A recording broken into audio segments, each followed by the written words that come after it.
Good morning, everybody. After a few technical difficulties, I think we figured this thing out. And this morning, I have to tell you that I am inspired by a video I saw last night that Jen posted on YouTube and on our Team Take Massive Action Superwomen site about a banana. So go look at that video and then come back and look at this video. I shared with her about my little cookie crusade that I'm doing. And so this morning we're going to bake some cookies and get them ready to give out to the homeless later today. So stay tuned for more. Okay, so we're going to get together and put together this cookie recipe. I'm getting together the sugars right now. And of course, I don't have everything I need. Oh wait, yes I do. I try so hard to put it all together in one place so that I don't have to go searching for it later. And sometimes I'm not so lucky. So this morning I had promised some cookies to my doctor's office and thought, you know, after Jen's little video last night, I'm overdue to do my little cookie crusade. I try and do it every so often. It makes me feel better. It's a selfish act, believe it or not. I do it because it makes me feel so good. And so, and I also get to see the smiles on faces of people who are going through their own struggles. So I really do enjoy doing it. Okay, so I'm going to whisk my eggs right now. If you want this recipe, you can send me a private message for it. It's a tweaked recipe that was inspired originally by Paula Deen, but I've changed it so much that it is definitely my recipe now. And I don't typically give it out, and partly because my goal is to, adding my sugar to my eggs, my goal is to be able to maybe at some point create a business from these cookies that supports the homeless in our community and then expands to other communities. So the reason why I think it's such a great idea is it's full of really good things. It's got crunchy peanut butter, cranberries, dark chocolate, and lots and lots and lots of oatmeal. So I always tell people you could crumble them and pour milk on them and you'd have the greatest cereal in the world. So when they start getting stale in our house, that's what we do sometimes when they start to get tired. But I figure they're a good source of quick energy. So if you think of the homeless, I don't know about your community, but in San Diego, they're here because the weather's good. But they're hungry, and peanut butter is one of the favorite things for them. So when I ask them if they'd like cookies, and I always ask them if they're allergic to peanut butter too, and then they light up, and it's such a great feeling to be able to give them something that makes them smile. So that's my goal behind making these cookies today. So, okay, so I've added my eggs, my sugars, creamed those together, and then I've added my vanilla and salt, and now I'm getting ready to add my butter and peanut butter. Now I use a super crunchy, super chunk Skippy peanut butter. I have tried it with other recipes for friends when I've been visiting them where they don't have Skippy, and I will tell you it makes all the difference in the world. So if you have Skippy, opt for Skippy, just my words of advice. I just think it has something to do with the oils in the peanut butter. That's my guess anyway. I'm no chef, and this is about the only thing that I make with regularity that I have perfected. I will say I have perfected them. And so I feel like with all the testing I've done with this cookie recipe that definitely super chunk Skippy is the way to go. And then I soften the butter in the microwave for about 10 seconds so that it'll mix better. Just a little shortcut. The alternative is to leave it out and let it get to room temperature, which, you know, sometimes we just don't have that kind of time. So anyway, that's my Skippy peanut butter. Add the peanut butter.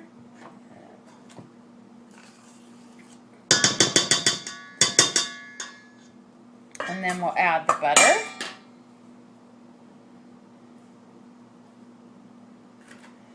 And we mix that all up in real good before we add all the goodies.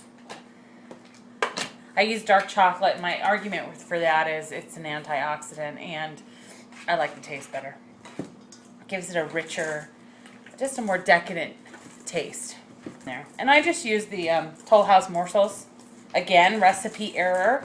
At a friend's house, they didn't have Toll House, so or Nestle, yeah, Toll House. They didn't have Toll House chocolate chips, so we used Hershey's. And nothing against Hershey's, but they have a different melting point because there's a different amount of wax or whatever in them. And the cookies did not come out the same at all. In fact, it was while I was in Austin, and I had brought some cookies from home. I had about half a dozen of them with me, and I went and stayed with a girlfriend that lived nearby the day before the conference started. And she needed a dessert for a funeral. And I said, why don't I just make my cookies for you? And then you can see how I make them. And she was all excited because she had had one in the car. So when we got back to the house and I started making the cookies, her son came over and wanted to know what I was doing. He loves to cook. And he was checking out what I was doing. And I pulled out one of the old ones, and I didn't tell him which one was the old cookie from my house with the right ingredients. And then I gave him one that was from the batch I had just made. And I said, okay, Nathan, which one's the better cookie? And he picked the 5-day-old cookie over the freshly made cookie.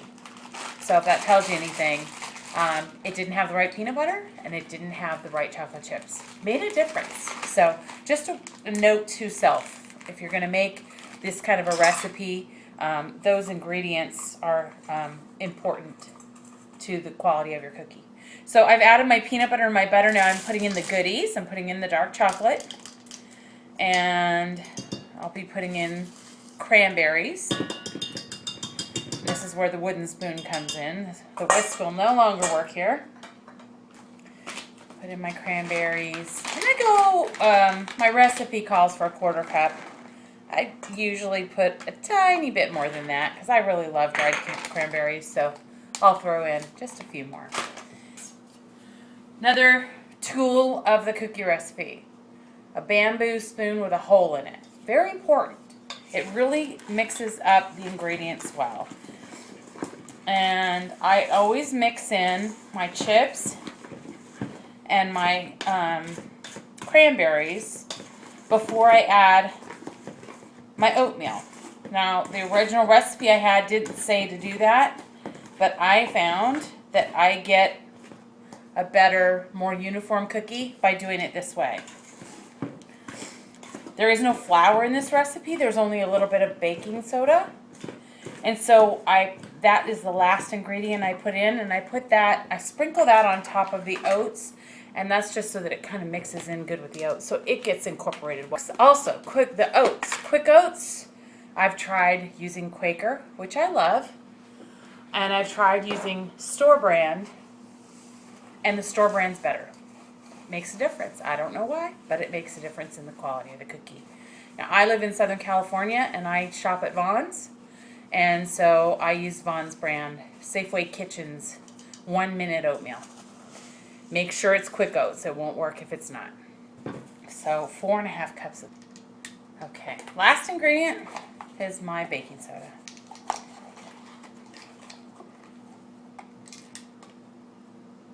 Like I said, I just kind of sprinkle that over the top.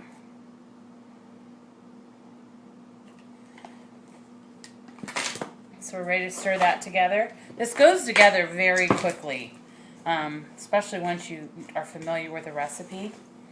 I know it by heart, so it goes really fast, and I just get everything out and go for it. And the baking part goes fast. The cookies will bake for only 10 minutes, and then they cool on a rack, which is another important trick. You want to make sure this is really, really well mixed. You want to look and make sure there isn't any dry spots of oats or any like thick spots of peanut butter where there's nothing else but peanut butter. You just want to make sure you get it really mixed in, and that's where this hole comes in handy, because everything kind of goes through it and mixes just a little bit better. The most important tools of the trade: a round tablespoon which gives me a uniform looking cookie. So at the holidays, they look all nice and neat, and I can stack them up and put ribbons on things, and it works really well. And parchment paper covered cookie sheets. They must have parchment paper or a cookie mat. You could use a cookie mat also. We do 2 pans at a time, and it'll do 2 batches that way. So 10 minutes each. In about 25 minutes, I'll be done. 30 minutes by the time I get them all loaded up. Okay, I'm putting the last final cookies on this tray, and I'll show you what they look like here. Nice and uniform. And then we'll pop them in the oven. Another thing that I really love to do is when I'm handing out the cookies, we travel a bit, and I save the little sample sizes of things that you get at the hotels. I save them, and I put together little goodie bags of toiletries. I'm putting these in the oven now. We'll be back in 10. Okay, here they are, fresh out of the oven, and they are yummy. And you do need to let them cool for about 3 minutes before you transfer them to a cooling rack, and then we can put in our next batch. Okay, we're back. Last batch is in the oven. I've got a cookie challenge for you. It doesn't have to be cookies, but here's my challenge. I'm going to post this video. Mike and I are going to go out this afternoon, and we're going to hand out cookies and probably some toiletries also. I would like for you to reply on Facebook what you did today to help the homeless. It could be big or small. It could be something that maybe none of us would ever even think of. But something. Do something little for someone who's in need. You will be amazed and moved and probably motivated to do more by doing that one little gesture. That might be uncomfortable. It might be scary. Like Jen said, you drive up to a stop and you see a homeless person. You kind of look off to the side because you don't want to make eye contact. Maybe because you don't have cash. Maybe because it's too painful to look at them. But look at them. Be thankful for where you are, even if it's not exactly where you want to be yet. I am certainly not where I want to be, but you know what? I know I'm in a good place, and I know that I have wonderful people around me and a great team, and I'm very grateful for the circumstances that I am in right now. Those folks don't have that blessing. So do something, just anything, to help them. Another good thought, in San Diego it's not as important because it's pretty warm here most of the time, but socks, even if you have socks, as long as they don't have holes in them, if you have extra socks in your house, hand them out. Those people are all wearing hand-me-downs anyway, and they are grateful for the warmth when it's cold out. So, just some ideas about things that you can do that will, number one, brighten someone else's day, and number two, change the way you look at the world. So I invite you to do that. The last batch of cookies will be out in a minute, and we'll put those on the cooling rack, and then we'll be right back with you. I got my cookies now, and I've made my box to take to the doctor's office, and the rest of these are going to go into baggies, individual baggies, about 6 to a bag, so that we can share them with our homeless community. Okay, so I just did a wardrobe change, and now I'm getting ready to get out of here. But my request to you is do something to make a difference, whatever it is. It doesn't matter, just a little something. It could be, like I said earlier, donate a pair of socks or to somebody you see that's in need, or bake your favorite recipe, or if you're going through a drive-thru and you see someone close by, get them a hamburger, anything. Toiletries, cookies, a banana. Thank you, Jen. Then I'm happy to give that. So check out this link, see what other people are saying about what they do to make a difference, and come up with something for you and your kids. And remember this, I saw this quote the other day, be the person you want your children to grow up to be. I am not blessed to have children, but I do have nieces and nephews, so I want to be the best person that they know. And I want them to be like me if I am modeling the right characteristics. So God bless you all. Have a wonderful day, and we'll see you another time. Bye-bye.